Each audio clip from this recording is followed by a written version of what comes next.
the meeting to order. Welcome. Thank you for coming. This is the October 9th council meeting. I'm shown at 7:31 p.m. This is a big night as far as the production that goes on with the council meeting. You're going to hear us more clearly. You're going to see us on TV more clearly. You're going to be able to hear things that perhaps you didn't hear before because we have some new equipment. And Richard here works for, he's our IT man, and he's done a great job with setting this all up. If you look around the room, you'll see some new cameras. So let's proceed with our new equipment and have a good meeting. Ms. Sarcisi, would you call the roll? Ms. Darrow. Here. Mr. Engel. Here. Ms. Hannigan. Here. Mr. Molnar. Here. And Ms. Tully. Here.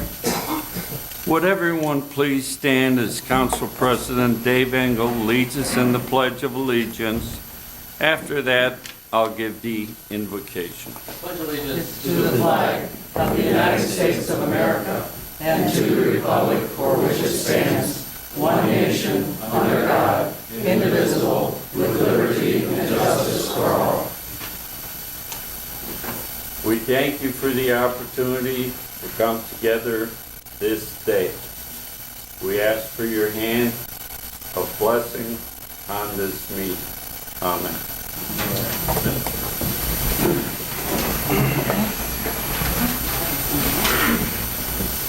Are there any changes to the minutes, or if not, there are no minutes? Financial report only. All right.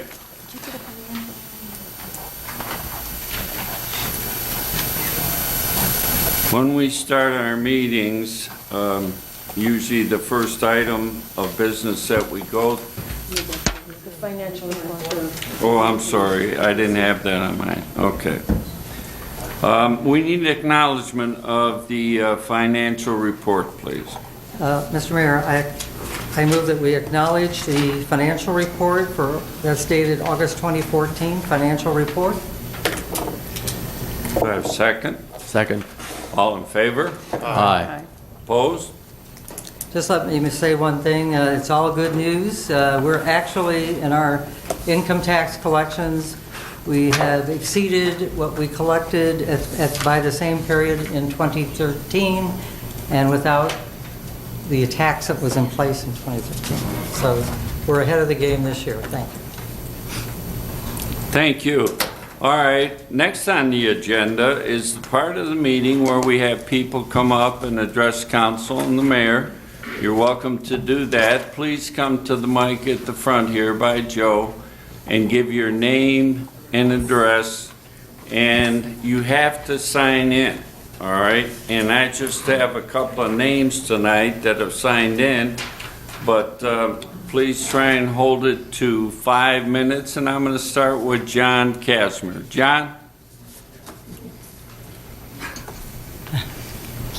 I think with the news John has, he should get more than 5. I'm John Casimir. I'm president of the Longwood Manor Historical Society. We're a group of volunteers, completely unpaid volunteers, restoring the Longwood Manor with donations. I'm very proud, and this is very heavy. This is a brass plaque for the Longwood Manor. We were placed on the National Register by the National Park Service on September 3rd. This is the plaque that's going to be placed on the house. And where's the camera? They're all Well, he's probably zooming in on that right now. Yeah, zoom in on that. We're having a public ceremony at the rec center, first of all, on November 16th, Sunday at 2 p.m. We'll have a ceremony there, and then we're also going to go over to the Longwood Manor to install the plaque on the house. Everyone's invited. It's a public ceremony. It'll be advertised in the papers. And that's what we're going to put on the manor. Before you sit down, John.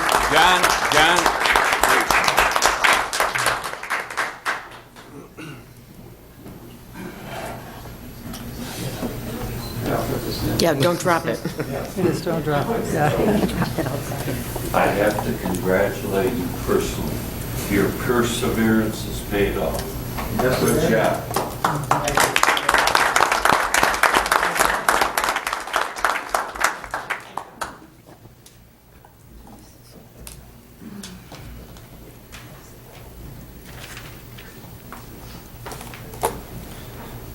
All right, next we have Shirley Koch.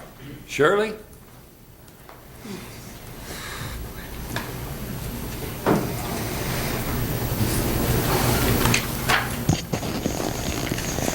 Shirley Koth, 902 Eileen Drive. Maybe some of my questions will get answered later tonight, but just in case they don't, I thought I'd raise them. The work that's going on Eileen Drive, I know they ran into situations that they didn't expect and are going to do some work that hadn't quite been anticipated. And so I'm still waiting to hear exactly what that's going to be and how much that's going to cost. But I had thought by now that that would be one of the ordinances on the agenda to be approved, and so I'm not sure where that's going right now. The main concern I have, now there may be some other concerns down the street, but my next door neighbor at 892, Bob Komanek, his drive is so narrow, and there's no way we'll be able to plow that this winter, and that's going to be a problem. And I'm hoping that that's at least on the agenda to get widened to an acceptable width.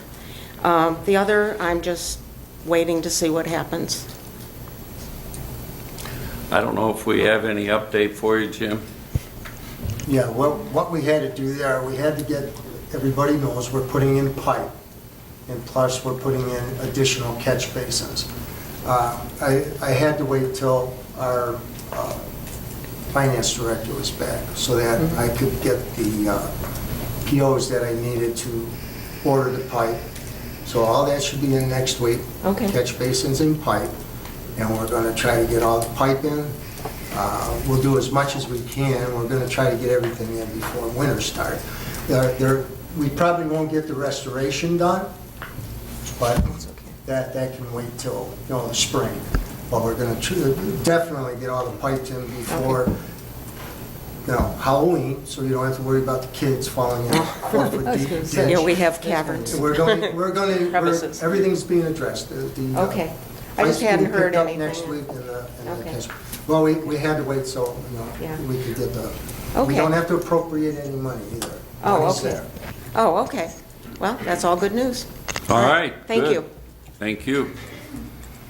We're going to move on now with our legislation. And we'll start with ordinance number 93-2014. Mr. Mayor, I'd like to offer ordinance number 93, 2014 for its third reading by title only, please. Second. An ordinance providing for a senior snowplow removal program for the 2014-2015 winter season. And what's your pleasure?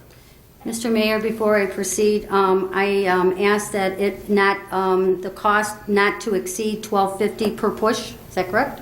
That's correct. And with, does somebody have to second it? I'll second them, and All in favor? Aye. Opposed? And with that, Mr. Mayor, I offer that we pass and post ordinance number 93, 2014, according to law. second. Roll call. Ms. Darrow? Yes. Mr. Engel? Yes. Ms. Hannikin? Yes. Mr. Molnar, Yes. Ms. Tully? Yes. Let it snow, let it snow. Ordinance number 96, 2014. Mr. Mayor, I'd like to offer ordinance number 96, 2014 for its first, second, and third reading by title only. Second. This is 96, and it already had its first. 96, you did say, Oh, ma'am? I'm sorry, second and third reading by Yeah, title only. okay. We have a second. Yes, Mr. Engel did. All in favor? Aye. Opposed? An ordinance amending the 2014 annual appropriation ordinance number 2014 relative to service department equipment repairs.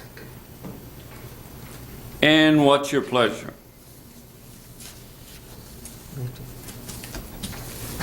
I move that we pass and post ordinance number 96, 2014, and post according to law. Second. Roll call. Ms. Darrow? No. Mr. Engel? No. Ms. Hannikin? No. Mr. Mulner? I think it's important to point out that ordinance 96 and the next one were both put into ordinance 99, so we're not saying no to the repairs that we have outstanding monies for. So we're moving those into 99. We're voting these down to try and clean it up to have them all in 99, so my vote's no. Ms. Tully? No. Ordinance number 97-2014. Mr. Mayor, I'd like to offer ordinance number 97, 2014, for its second and third reading by title only. Second. All in favor? Aye. Opposed? An ordinance authorizing the appropriation of funds from the unappropriated fund balance to provide for current expenses of the Service Department of the City of Macedonia relative to tree removal. And what's your pleasure? I move we pass and post ordinance number 97, 2014, according to law. And this is the same thing as the previous one. Second. Roll call. Ms. Darrow? No. Mr. Engel? No. Ms. Hannikin? No. Mr. Mulner? No. Ms. Tully? No.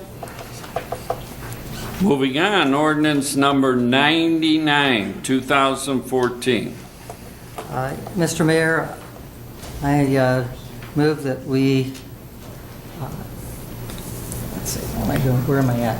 I'd like to offer ordinance number 99, 2014 for its first, second, and third reading by title only. I need a second. Second. All in favor? Aye. Opposed? A resolution, an ordinance, excuse me, amending and supplementing the 2014 annual appropriations ordinance number 26, 2014 relative to various funds. And what's your pleasure? I'd like to offer an amendment to Section 2 of this ordinance, 99, 2014, to add the following fund: 201.355.5410, contracted services, $240. Second. All in favor? Aye. Opposed? And what's your pleasure? I move that we pass ordinance number 99, 2014, as amended and posted according to law. Second. Roll call. Ms. Darrow? Yes. Mr. Engel? Yes. Ms. Hannikin? Yes, and I'd like to invite the finance director to describe a little bit of what's going on here with this so people can understand this. Thank you. Most of this is, some of the top lines were budget neutral. The computer maintenance refund for the police department, it was a check that was brought in. They want to incorporate it back into the budget. The county inheritance tax, they overpaid us on the inheritance tax, and we have to refund that $17,809. Insurance refund on a cruiser that was hit, we had to pay the deductible, and then they were going to pay us a check of $6,331 and some miscellaneous items. The membership in the fire department, $54, just some miscellaneous things. The biggest thing that on here that was, I know I discussed with the finance chair, was the federal fire grant capital outlay. That's $70,000, and that money won't have to be paid out till 2015, but they guaranteed that the equipment, if we ordered now and had a legal purchase order, 8% refund or 8% saving, so we would save $5,600. That's a matching grant, and we're expecting that money anytime. It's already been approved, and it's really like almost a 50-50. It was $37.5 their share and $32.5 our share. So on the advice and consent of Chief Black, he's talked to the vendors before about this equipment, and they said if we can get a purchase order for them, we would save $5,600. So that's why we brought it up now instead of into 2015. And of course, those other street department maintenance mechanics things, that was incorporated in that last ordinance that you just previously killed.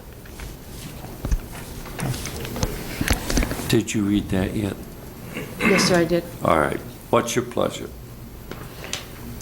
Ms. Darrow? Yes. Mr. Engel? Yes. Ms. Hannigan? Yes. Mr. Molnar. Yes. Ms. Teller? Yes.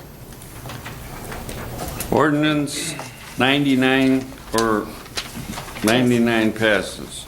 Resolution number 100, 2014. I'd like to offer resolution number 100, 2014 for its first reading by title only, please. An emergency resolution declaring the necessity and intention, to appropriate for street purposes certain fee simple interests and easements in and to various premises along South Freeway Drive and State Route 82 to facilitate the I-271 northbound entrance ramp relocation from State Route 82 to connect with a new ramp from South Freeway Drive, to widen State Route 82 to install a 6th lane between Macedonia Commons Boulevard and the overhead railroad bridge, with the additional lane serving as a left turn lane. As a left turn, I'm making up words. With the existing left turn lanes from State Route 82 to South Freeway Drive and Macedonia Commons to be lengthened, all providing access to a new 271 northbound entrance ramp off of South Freeway Drive, altogether with the necessary appurtenances thereto, to further identified as PID number 97084, with the county route section number of some 271 12.65. Thank you. Longest That was a one lot of ever. words. Yeah.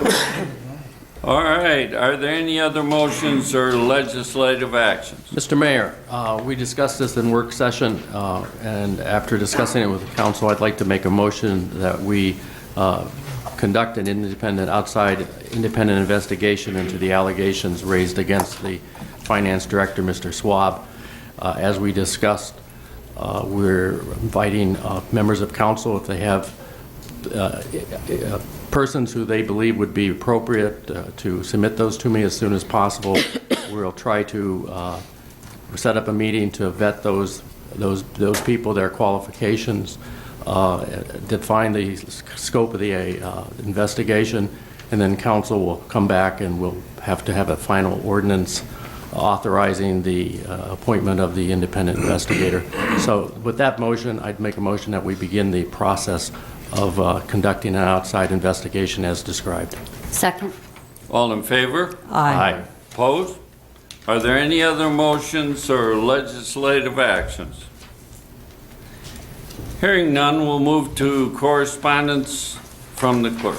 I have several, sir.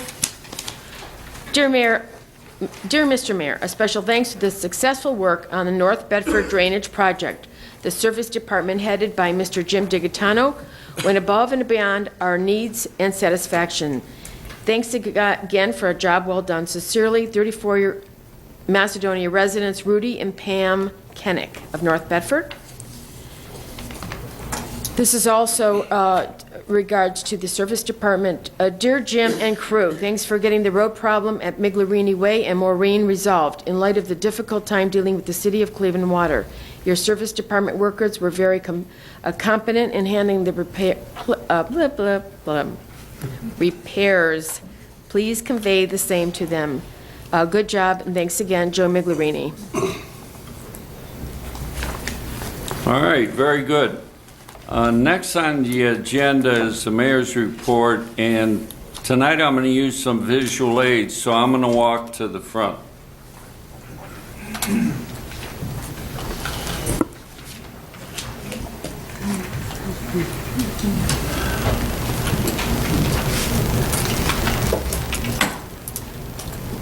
Can I get some muscular firemen from the back to help hold this up for me? One. How about some service guys? So we have some of everything. All right. All right, let's hold them off. We'll hold them off in a minute. There's only three there. We got it. Thank you. All right. We got it?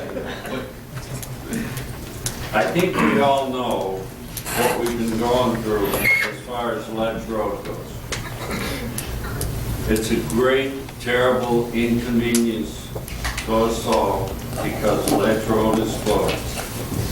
That's a third of our east-west roads in Macedonia. It's a road that school children ride on every single day. There's a tremendous, tremendous battle ensuing. I don't think I can even take enough words to tell you all that has happened since that stone hit the windshield. When you're working with the railroad, usually you don't get any cooperation at all. So instead of this being a me thing, it has to be a we thing. And I'd like to read a couple of statements to you. Dear Mayor Cookton, I am writing to advise you that the Village of Northfield fully supports your efforts to compel Norfolk Southern Railroad to adequately repair and replace the railroad bridge over Ledge Road. The current condition of that bridge and falling stones pose a serious safety hazard to the residents of and visitors to the village that have to travel underneath that bridge. And that includes children walking under the bridge to go to Lee to school.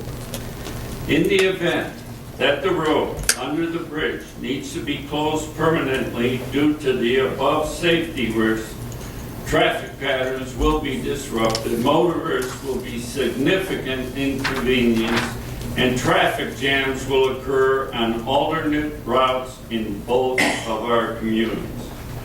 Therefore, it is essential to the Village of Northfield, as well as the City of Macedonia, for Norfolk Southern to adequately repair and replace the bridge as soon as possible. The Village of Northfield applauds and supports your efforts. The next is from our congressman.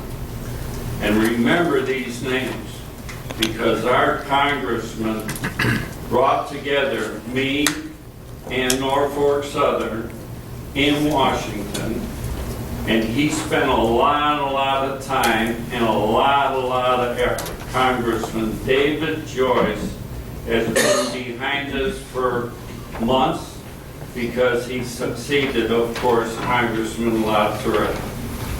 Here's what he has to say. Protecting drivers in Macedonia is the first priority in this situation. I've reached out to Norfolk Southern to see what can be done to prevent further incidents like this, and will do all I can to help the City of Macedonia ensure this bridge is safe. And believe me, he's doing it. Frank LaRose is the senator, the United States Senate. Frank LaRose has been with us every single step of the way. Why is that so important? Why Senator Frank LaRose? He sits on the Railroad Commission for the state of Ohio. Last but not least, we have a Ledge Road statement from our county council, Nick Constandaris. The prolonged problem created on Ledge Road affects the health and safety not only in Macedonia, but for everyone who travels it. It is imperative that Norfolk Southern Railroad begin a process to go ahead, fix the bridge up to standards. So to me, that means higher and wider. As Summit County Council Representative and President of the County Commissioners of Ohio, I support Mayor Cookton in his efforts to resolve this problem. All right, now we're going to come to the visual aid part. Norfolk Southern has steadfastly said, our inspectors check those bridges thoroughly, and there's nothing wrong with them. I would like you all to take a good look at these pictures. In a suburb of the city of Chicago, 4 hours after it was inspected, a bridge collapsed. Look at this mess. Imagine that happening in Macedonia.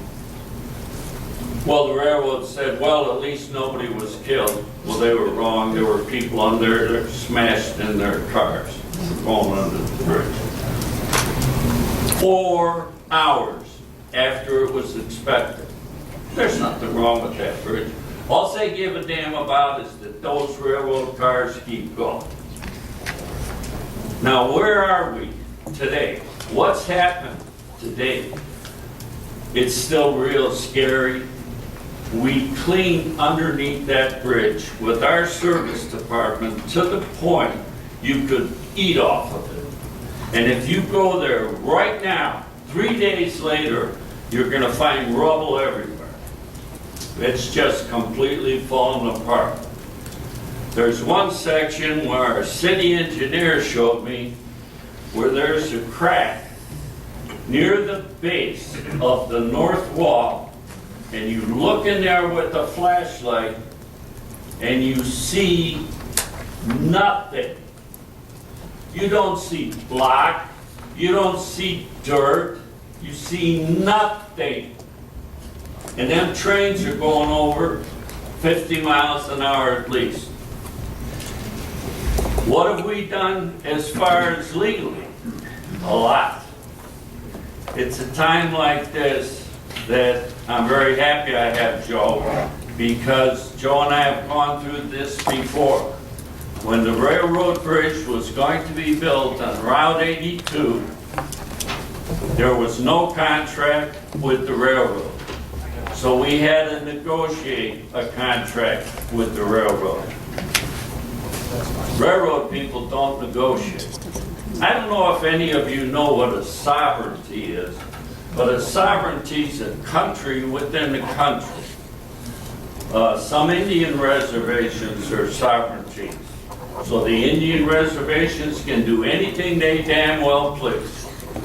Well, I think that we have a sovereignty in the railroads, because they can do anything they damn well please and nobody can stop them. But Joe can, and he's been working on it. So I'm gonna sit down and let Joe tell you the rest of the story, because this is really gonna start getting interested now. Joe? Thanks, fellas. We're gonna post these pictures for everybody to take a closer look. It's really scary. And by the way, that was in 2012.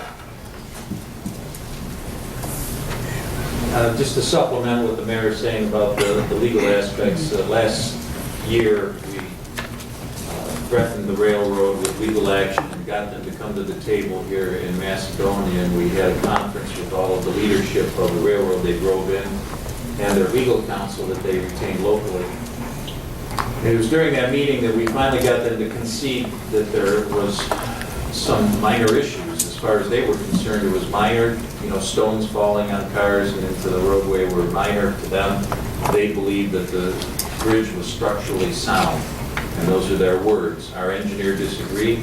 Every other person that we've contacted disagreed. So they would not share their engineering study. To this day, they wouldn't share how they came to the conclusion that it was structurally sound. A similar bridge in North Bedford, the city of Bedford, was taken down several years ago, I understand, from Mr. Finney, our engineer, and replaced without any major lawsuits or problems. In this situation, however, last year they came and they promised they would take a look at it in December. I reached out to their lawyer monthly and said, okay, so where are we at? Where are we at? They put the chicken wire up. They came out and they maintained the chicken wire that's on there. We told them about things falling down in the streets on a regular basis, that we were cleaning it up on a daily basis. They said, well, we're getting to it, we're getting to it. In July, I learned that they had not yet done or taken any steps for major rehabilitation or structural changes. So when the unfortunate incident occurred last week and the rock broke a windshield on a vehicle going underneath the bridge, and the mayor had to close the bridge again on the advice of the safety forces and the engineer. I told the lawyer that we're not waiting any longer. I was preparing the cases for federal court. I understand that the railroad operates under the National Railway Act, and they are independent. That's what the mayor is stating about sovereignty. Railroads are allowed to go into any state and any community and establish what they have and continue maintaining it and working with it as they deem necessary. And there's not much local people can do or local municipalities can do. However, I found a loophole in challenging the railroad under the Railway Act by exerting our authority for the streets that are underneath the bridge.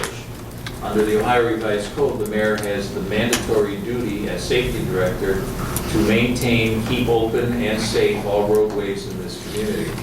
And I started this earlier last week and continuing into this week, laying out the legal parameters of our argument. It got them to the point now where they have indicated that they don't want to go to court. They want to resolve this. They've engaged an outside entity to do an engineering study, and they promise the results of that study will come forward by December. I don't know that we accept that in verbal form. We want to see something in writing. We'd like to see them share their existing evaluations of the bridge, which under law I cannot make them produce it, but perhaps in the courtroom I can depose them and subpoena them and make the judge make them produce it. That's the plan of attack that we have. It has brought them to the table. Their lawyer calls me on the hour every day now for the last few days. He's had conferences with us today. The major regional manager type from Norfolk Southern has been begging for an audience with the mayor. I said it's not good if you come to this audience without something in writing. We need a written acknowledgement that you're doing something major. We're doing something major, they say. Okay, let me see that. And we had those words last December. Now we need something beyond words, or we'll go to court and let the judge decide whether the National Railway Act supersedes the safety of citizens and pedestrians going underneath that bridge on a regular basis. That would be the issue of law that will have to be resolved. And we're hoping it doesn't come to that. We're confident that they are now sincere. And as a result, our service director found some signage, and we've got them coming out tomorrow to make some emergency repairs to the bridge. And also, we're going to plan on putting some signage up there to warn cars with flashing lights that if there's a train going over, they should stop going both ways. We're still working out the details of this and getting the railroad to pay for it. And the final terms of that, we hope to negotiate tomorrow morning. Even tonight, I just had a text from the lawyer, wanted me to call him after the meeting to see if we were still in the same position of not filing the lawsuit tomorrow or Tuesday.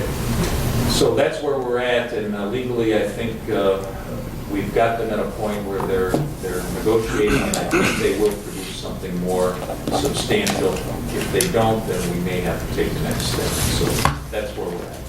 And last but not least, I'd like to thank Channel 3, Channel 5, Channel 8, Channel 19, because in these kind of situations, the only way that you can resolve it is with the help of the media.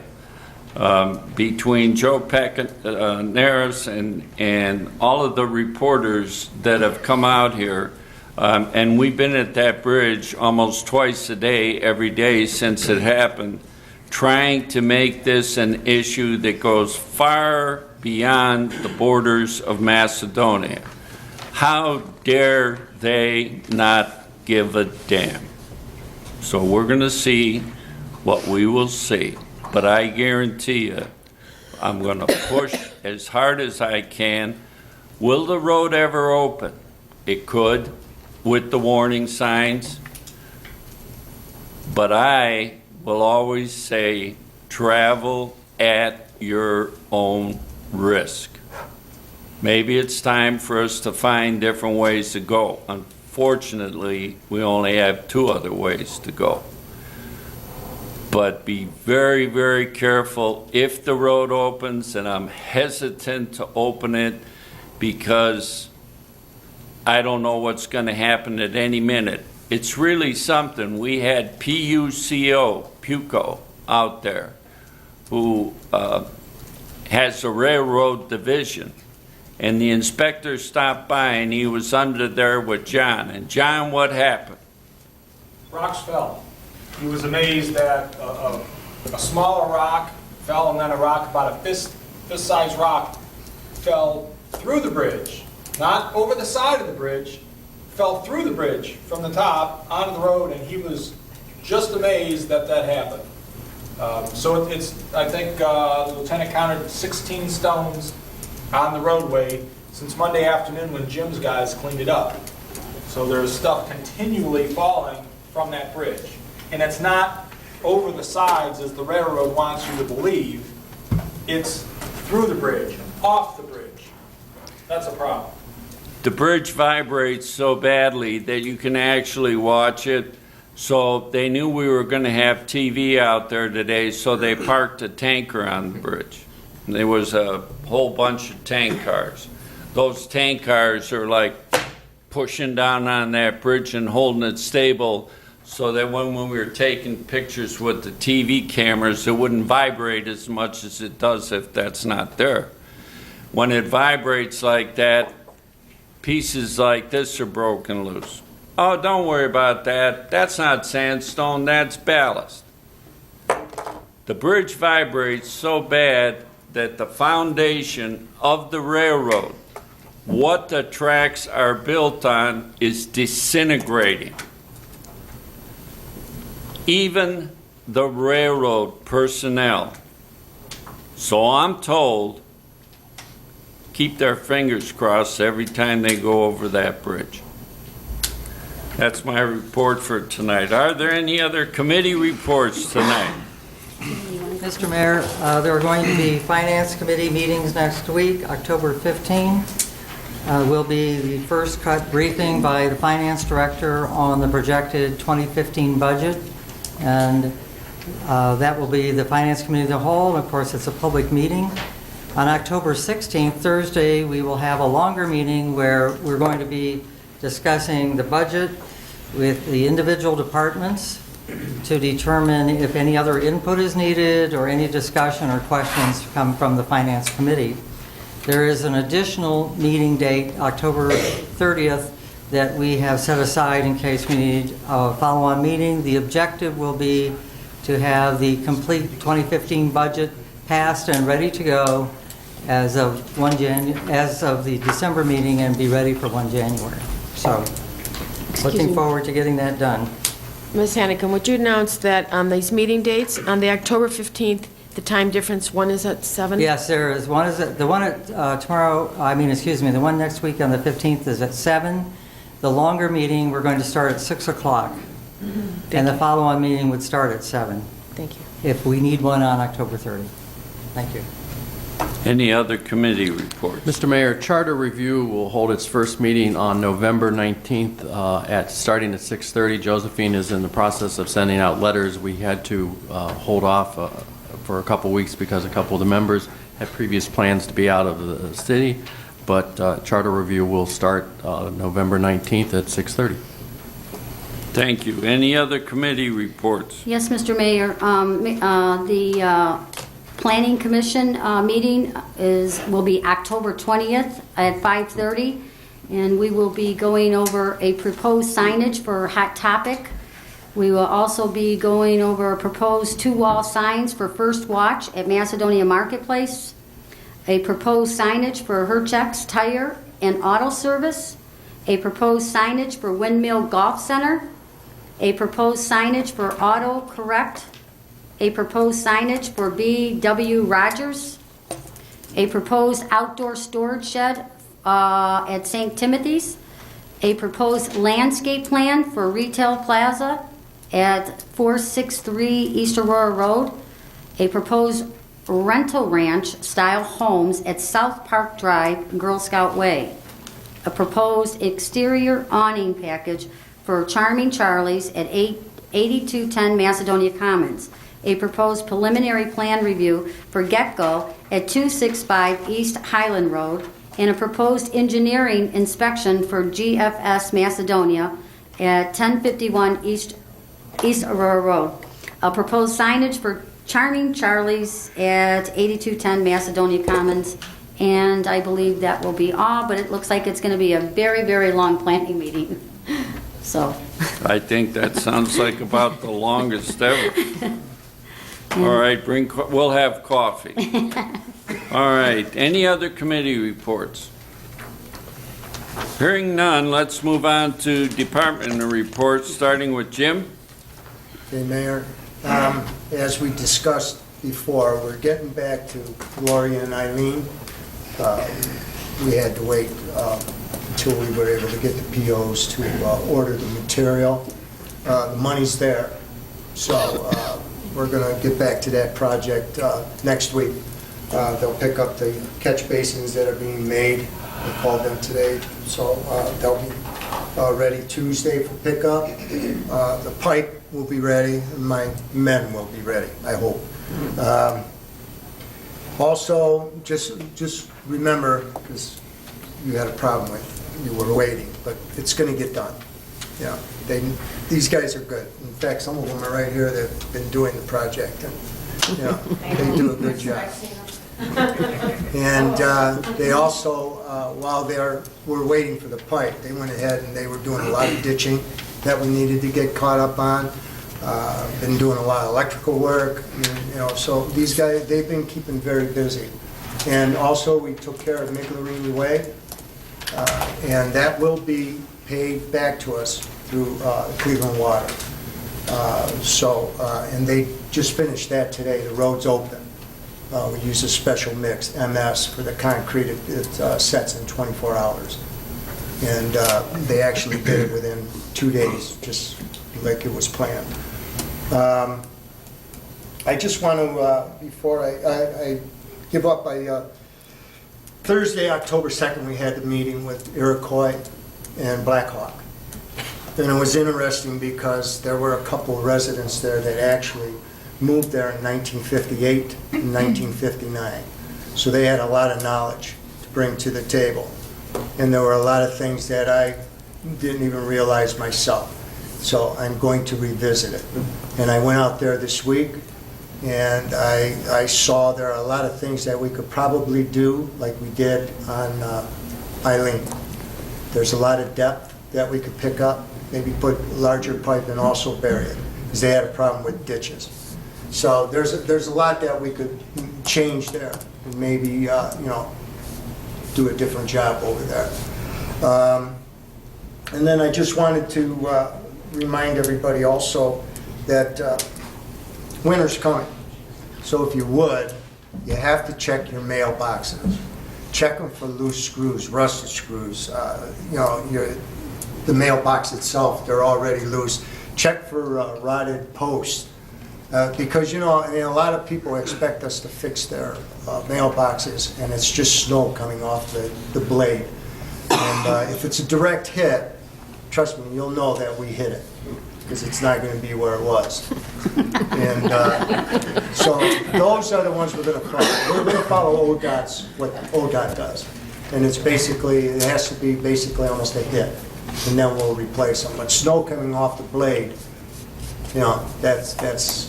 we'll look at each case, especially for some of our seniors. And that's about my report, Mayor, for right now. I just hope everybody will get ready for this winter that's going to be approaching.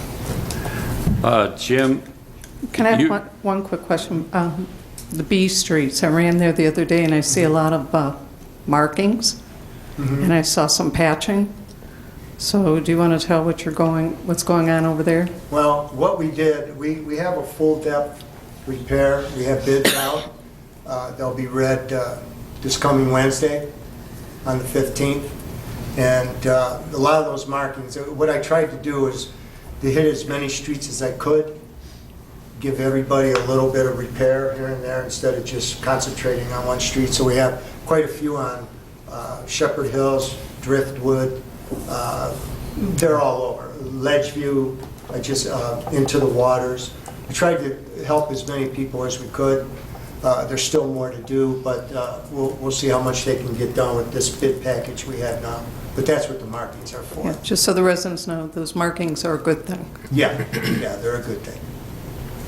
And last but not least, I don't think people realize what Jim went through with Cleveland Water. If there's anybody that's a bureaucracy, it's Cleveland Water. And to get any cooperation, to get any action, to get anything done with Cleveland Water, you have to have a lot of perseverance. Thank you for that. Thank you. Mike? Thanks, Mayor. GFS, we're still working on punch list items. That's why you're going to see some submittals that are coming to the Planning Commission. We're not happy with the way that the sides of the GFS turned out. You do see some exposed concrete on those, and we do have ordinances against that. So that was an item that we discussed with the contractor the whole time. They're trying to get out of doing that. That's why they're coming to Planning Commission. Enclave, the roads are in, and we're working on the buildings. Vista Springs, we're working on the structure. The retail center is coming back in, and they're changing their landscape plan a little bit. They're adding some outdoor seating for their restaurant, First Watch, and adding some more landscape in that area. And residential, we still have 60 homes that are under construction. That concludes my report. Good job. 60 homes. I don't think there's maybe 6 communities that have 60 homes total. All right, Angela. Thank you, Mayor. The Recreation Center closed for a week in late September for the annual facility maintenance closing that we do each year.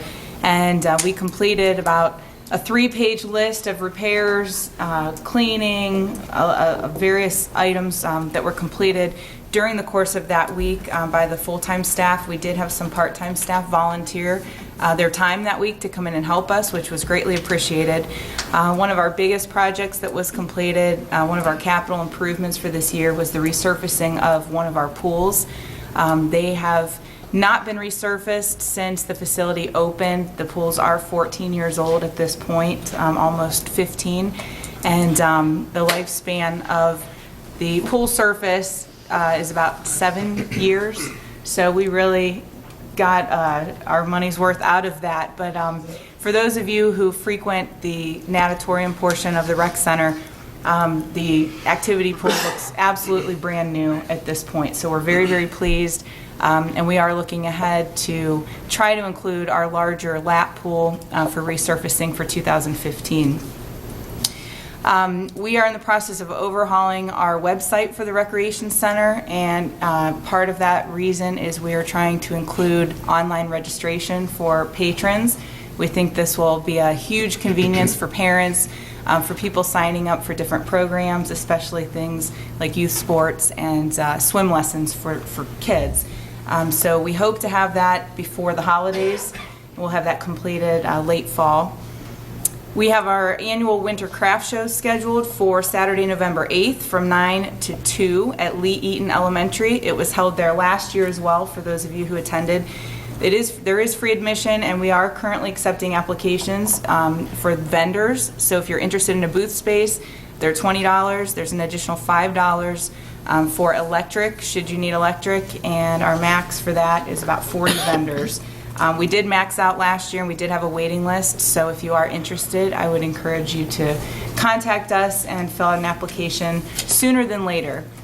Lastly, the rec center is open on Columbus Day, which is Monday the 13th. It is a city holiday, but we will be open. And that concludes my report. Good job. Scott? Thank you, Mayor. As Ms. Hannigan said earlier, the August report showed for the first time this year that we actually were above the collections for 2013. We're 1.4% higher, which is $94,766. And that's, I've been talking to Rita from the regional income tax people, and that's definitely been attributed to the net profits of just a handful of businesses, and most of them were associated with the MOPS. So it really showed that, and they were astounded as well as anyone that with the prediction that we were going to have a $1.3 million downturn in the economy as far as Rita was concerned with the loss of that 0.25%. So the challenge will be now, will that net profits hold over into 2015? And that's, I think, going to be a healthy debate as far as when we're trying to predict the revenue for 2015 that balance our budget. I wanted to thank all of council for taking the first step in voting for a non-biased independent investigation concerning the allegations towards me. I expect this allegation will clear my name and restore the confidence back to the finance department as well as for the residents of Macedonia. I've been working on the budget, and hopefully I'll have the draft in advance of the October 15th, but again, that meeting was scheduled, and I just want to make sure that if I can get that information to everyone prior to that, I will try possibly a day, probably come in on the weekends and work to get that done. I met with all the department heads, and I think I have almost everybody's as far as their proposed budgets. I just have to assemble them, and the big thing, as you know, is not only the wages and the union contracts, but also the hospitalization insurance and liabilities. So those are two factors that you have to kind of adjust and try to predict for next year. And I'm sure I'll have an appropriation ordinance next meeting to reflect the difference, because as you know, when we transitioned from Borma into the new Summit County Health thing, we had to run out claims and in the tune of probably about $170,000, and that money wasn't budgeted on this current budget. We did subsequently, with the help of the law department, recoup I think about $110 so far, and there's some pending money that may still yet come in. But again, that's appropriations. We got the money back, but we still have to make sure that we have enough money to close the year in there. And that concludes my report. That's one quick question. There's out in the political arena, someone had made the comment that they were looking at one of the candidates of, don't get your hopes up, doing away with the state income tax. What would that impact? Do we get any dollars from state income tax? It's part of a local share fund that they have. They have a formula in Columbus based on our income tax that goes down there, and they also look at a lot of other factors, even our property tax. So how it would really impact us, that would be hard to say. But I know because the governor balanced his budget on the backs of local entities, and that's as far a true statement. We've probably lost, I believe it's over close to $500,000 in the last 3 years from reduced local government share. And so we're always, and then inheritance tax. Inheritance tax also played a part, and we obviously can't predict how much our inheritance tax gets, but when they cut that out entirely, we've probably lost anywhere from $60,000 to $75,000 a year. So when you compound that over 3 years, you're talking, again, another $200,000. So our general fund has taken hits in different areas that it's hard to keep moving forward. And it's astounding to me, like I said, and to Rita and anybody that really sits back and analyzes the income tax, that we're doing so well. It's beyond words that you can be above last year's collections and still have a 0.25% decrease in tax.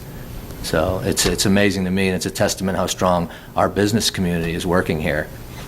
Thank you. All right, Captain Ripley. Thank you, Mayor. I apologize for my voice. Chief Black apologizes for not being here tonight. He is at once again another grant class on advanced rescue. You may have noticed when you came in, there's a whole lot of air packs in the hallway. That was a federal grant that we got earlier this year. It's about $213,000 worth of breathing apparatus for the firefighters, of which the city spent $60,000. All the latest technology. The guys are in the back of the room after the meeting. They can show you how it works with some of the new technology. We also thank you for the Federal Act grant that was on the reappropriations, so we can save some money and get turnout gear ordered, also for the safety of the firefighters. Also, as a reminder, our Halloween party is at the station October 26th from 4 to 6 p.m. Fire truck rides, cookies, cider, been a staple for the last 40 years at the fire station. Also, Pancake Day, November 9th. And also remember that this week is Fire Prevention Week. So check your batteries and have a nice evening, and that's it, Mayor. All right, Brian, thanks. John? Thank you, Mayor. On the Macedonia Police Department Facebook page, I have additional pictures from the bridge and some additional comments. I think I have 3 or 4 different posts up there that folks can go and look at some more pictures and see additional information that I have posted. I also mentioned on Facebook, and I think last week was National Drug Take Back Week. I don't know the exact term they used, but we have a take back box up at the rec center off to the right side when you enter the front doors. It's basically a gray mailbox. People can use to dispose of unwanted medications that they have laying around the house. This is important. Number one, you're not flushing it down the toilet and has to be fished out at the treatment plant or whatever. I spoke to Casey right at the school. If you dispose of your medications, your grandparents, your parents, whatever it is, some of the kids can't get a hold of these medications and take them to these little parties where they throw the pills in a little thing and everybody takes a different one. So please dispose of your unused medications up at the rec center. Gray mailbox off to the right. We do not take syringes, no needles, please. Every time I go up there to empty out the box, Angela gives me a call. I go up there. I do it about every week and a half, 2 weeks-ish. It's completely full, and I always, always, always have to take out syringes. It says right on there, no syringes, no needles. Folks are always putting them in there. Please do not do that. No aerosols. The folks who dispose of these can't have the aerosols. They're afraid that when they throw them in the incinerator, they will pop and ruin the inside of the incinerator, and then we won't be able to dispose of these things. And lastly, everybody means well. They take all their medicines and they put them in a bag, a little bag from Walmart or wherever. They tie it together, they throw it in there, and it's about the size of a football. And then I struggle to get it out because it's full. And then I have to go through every package, open it up, and sort through to make sure there are no needles or aerosols or anything like that they will not take. So I understand people are trying to be helpful. They'll put them in Ziploc bags and things. If you can just take them up there and then just dump that in without tying it off or keeping it in the Ziploc bag, that would be fantastic. It would help me because, again, I have to sort through it all. So remember, no syringes, no aerosols. That's all I have, Mayor. Good. Nick? No report, Mayor. Joe? Any new business? Yes, Mr. Mayor, I have new business here. I wanted to talk to the issue that the treatment of our finance director and the treatment of this council by your former campaign manager and highest contributor in 2011. The implication was made in this week's newsletter that the council did rashly and without any thought simply passed through this process because of political reasons, and we did not consider any of the evidence. I don't know why that statement was made because nobody ever talked to us, but I want to tell you what we have been doing. We had a package that was waved around last week, but we had not only that package, we had 18 pages of rebuttal. I had an 8-page matrix that I put together analyzing all of this that was used to look at exactly what the allegations were, what the weight of them were, what any evidence was, and to provide perspective on exactly what was being said. It was after all of that work that we thought that at best we ought to, in order to clear everything up, we would have an independent investigation as an option. That was foreclosed when the mayor terminated Mr. Schwab, and then we were forced to then make a decision in public with statements made in public that were damaging to his reputation and without him being able to defend himself. So I take this very, very badly because the implication is that we're irresponsible and we don't care anything about the kinds of things that are going on in the city. We certainly do. And I will tell you the amount of work that went into this was days and hours and weeks of looking at things and doing the analysis. So number one, this was completely a thorough look at everything before we made any kind of decision. The second point I'd like to make is that this was all to be done with the word confidential all over it, and we did not do anything to reveal those confidential allegations, but those allegations ended up in the newspaper without any rebuttal associated with them. And there is an extensive rebuttal that was given and had considerable weight in my view and in the others' views. So I would just like to say at this point that that's why we have to move forward. We were intending to move forward originally with an investigation. We're now on record as absolutely ensuring we're going to have a thorough outside independent investigation of any of these allegations so that there could be no doubt in our residents that we do take things seriously and that we are going to find out right to the bottom of things what has gone on. I want to say one other thing, because there was an actual number quoted during that last meeting about the painter who came in to the finance department, and it was said that we only saved $100. This person had, which no one knew, had a drug and alcohol problem, which was later discovered, but he did excellent work, and he did a tremendous amount of work.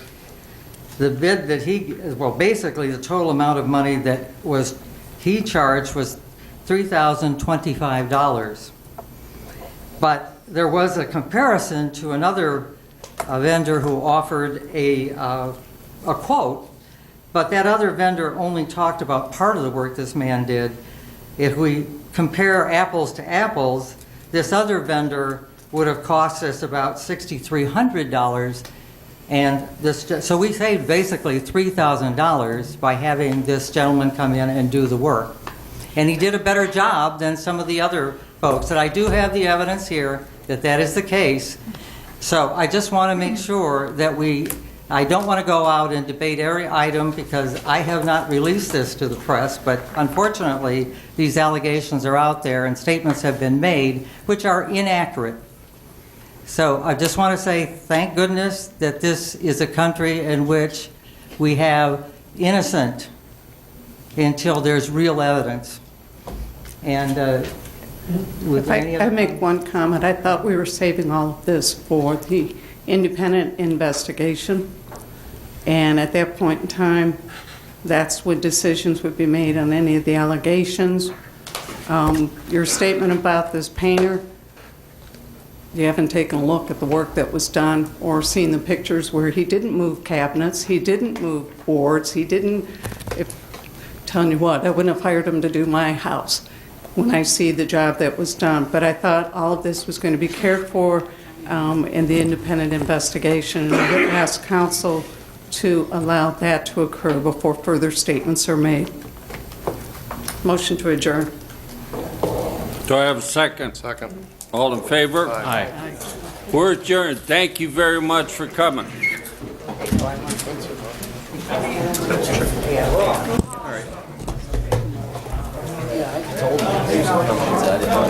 I didn't know he did porn stuff.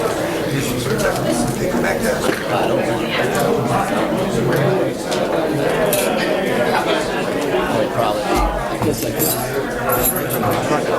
I'll give you a call tomorrow. Thank you for needing that banner.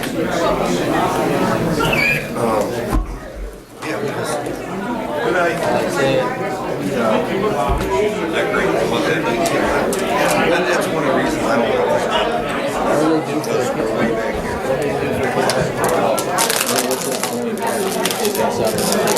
They have a catch to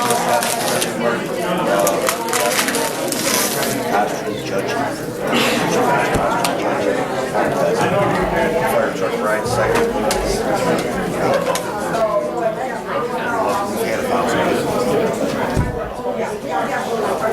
Yeah.